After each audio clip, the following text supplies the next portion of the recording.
Hello everyone, welcome back for another episode of Thrust and Thunder. Today we're working on our 2017 Honda Accord Touring Edition. We're going to do a full oil change, rotate the tires, inspect the brakes, show you how to reset the oil life monitor, and get everything reinstalled and return the car to service. This Honda Accord has a 3.5 liter V6. It takes about 4.5 quarts of oil. Here we have 5 quarts of oil and a brand new filter. These are the tools that we will have to use. I have been using Honda to do oil change related maintenance on this vehicle since it was new because they offered an oil change warranty. Let's see if they are missing anything.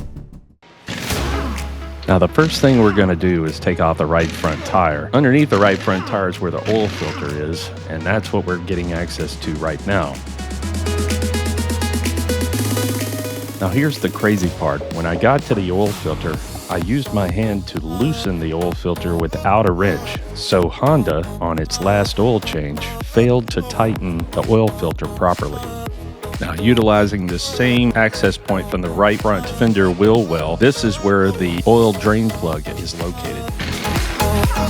Next, we're going to remove the other 3 tires, which will be a part of the tire rotation. You can see that I have the car lifted up on 4 half-ton jack stands, which makes rotating the tires quite a bit easier. Next, we're going to remove the oil filler cap. This just allows the oil reservoir to breathe from the top end. While we drain the oil, it'll drain out just a little bit faster. Using our 17mm socket and wrench, we will remove the oil drain plug. At least by the color of the oil on my hand that you can see here, the oil is in pretty good shape. A nice golden brown color even after a full oil change cycle. So at least I know the oil being used by Honda is pretty decent. So here we are removing the oil filter assembly. Assuming Honda installed the filter correctly, which they did not, I would, in this case, use an oil filter socket that matches the size of the oil filter. I also have this tool right here, which can be adjusted to fit the size of the filter itself.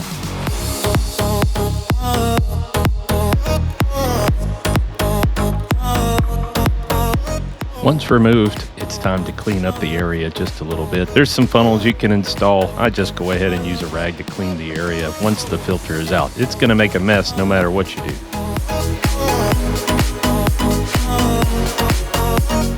Now we'll put on the new oil filter. AMSOil normally sends me their own version of their oil filter, but that was out of stock, so I got a Wix one. Here's the part number. Lubricate the new oil filter and then spin it onto the housing.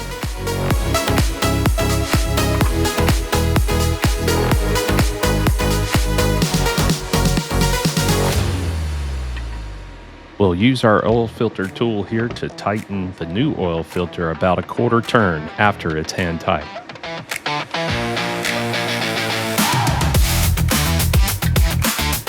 We'll clean up the oil drain plug area and then reinstall the oil drain plug.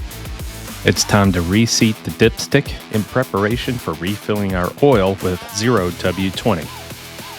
So I'm not paid a red cent by AMSOil, just a loyal customer. So this is not a paid advertisement, but I cannot speak highly enough of their products. I use their oil, grease, filters, brake fluids, transmission fluids, just about anything else you can think of from them. Their products are high quality and proven under tough conditions. It's all I use on any of my vehicles, to include lawnmowers and tractors.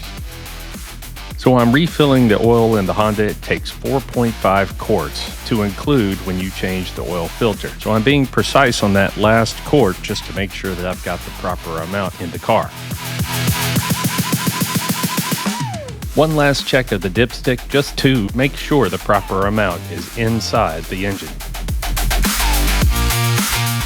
Now it's time to climb in the car, start the engine, let it run for a couple minutes just to circulate the oil, and then we're going to check the oil level one more time.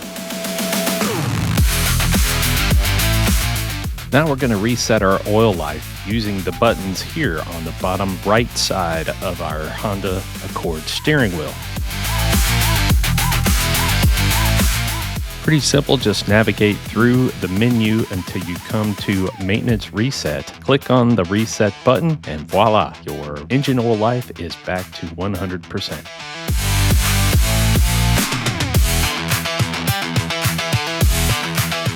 Now, I just replaced some of the rear brake pads last year, but every time I do a tire rotation, just inspect the rotors and the brake pad life remaining. This is always a healthy practice. There are always a lot of different ways you can do tire rotations. This is how I do mine. Front go to the rear straight back, and then the rears cross over to the opposite front side. So now we're going to rotate the tires and reinstall our wheels in the proper new location.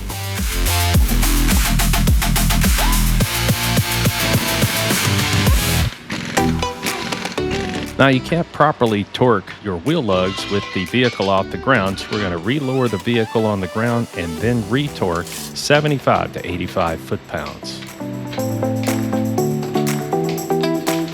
This concludes our oil change and tire rotation. We also inspected the brakes and brake pads, rotors of the vehicle. It's now ready to return back to service on the road. This vehicle has just short of 100,000 miles on it. That's why I decided to go ahead and start changing the oil myself. AMSOil will likely extend the mileage and the life of this vehicle and provides us peace of mind. I always say there's nothing wrong with allowing someone else to work on your vehicle. Just look behind them and make sure they're doing the job correctly. One of the main goals of this channel is to highlight the fact that you will always care for what's yours more than someone else will. If you made it this far, thanks again for watching.